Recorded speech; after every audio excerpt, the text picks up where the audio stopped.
सिंधी व्याकरण मुताबिक़ ॻाल्हाइण जा घणा लफ़्ज़ आहिनि? 7, 8 या 9? त इन जो सही जवाबु आहे 8। सिंधी व्याकरण मुताबिक़ ॻाल्हाइण जा टोटल 8 लफ़्ज़ आहिनि ऐं उहे आहिनि इस्म, ज़मीर, सिफ़त, फ़ेल, ज़र्फ़, हर्फ़े जर, हर्फ़े जुमिलो, हर्फ़े निदा। इस्म जी माना छा आहे? नालो, साराह, अमल, सॾ। त इन जो सही जवाबु आहे नालो। इस्म जी माना आहे नालो। इस्म कहिड़ी ॿोलीअ जो लफ़्ज़ आहे? सिंधी, अरबी, फ़ारसी। त इन जो सही जवाबु आहे अरबी। इस्म अरबी ॿोलीअ जो लफ़्ज़ आहे। इस्म छा खे चइबो आहे? कंहिं माण्हूअ, शइ, जाइ, जानवर, कम, हालत ऐं ख़ासियत जे नाले खे इस्म चइबो आहे। मिसाल, अली, मेज़, स्कूल, हाथी, मोहबत, होशियारी वग़ैरह वग़ैरह। ज़मीर जी माना छा आहे?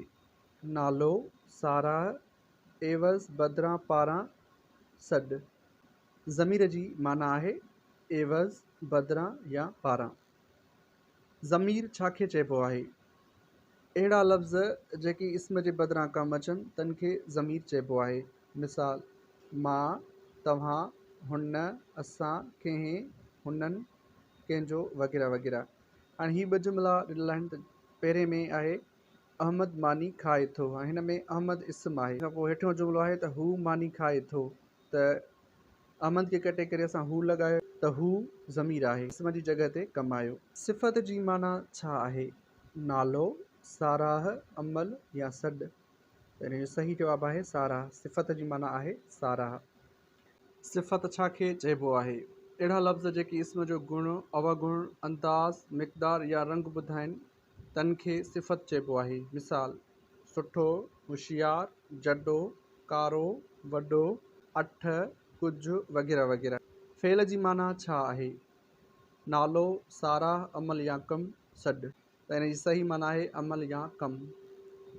फ़ेल छा खे चइबो आहे? अहिड़ा लफ़्ज़ जेके इस्म या ज़मीर जो कमु या अमल ज़ाहिर कनि त उन्हनि खे फ़ेल चइबो आहे। मिसाल, आयो, लिखियो, कयो, मारियो वग़ैरह वग़ैरह।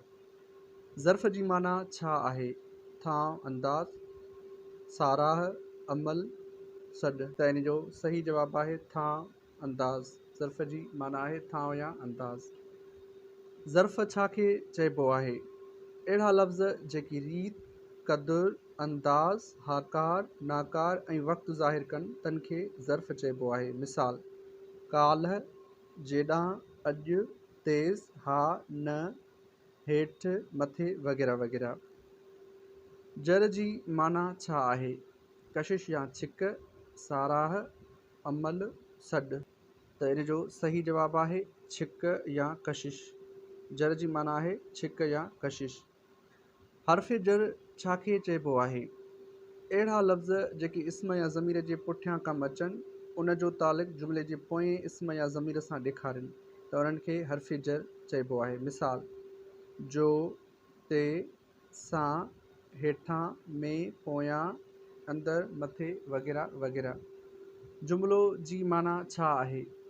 ॻंढिण या मिलाइण, साराह, अमल, सॾ या दांह। त इन जी सही माना आहे ॻंढिण या मिलाइण। जुमिलो जी माना आहे ॻंढिण या मिलाइण। हर्फ़े जुमिलो छा खे चइबो आहे? अहिड़ा लफ़्ज़ जेके ॿिनि लफ़्ज़नि, ॿिनि जुमिलनि या जुमिले जे ॿिनि हिसनि खे पाण में मिलाइनि त उन्हनि खे हर्फ़े जुमिलो चइबो आहे।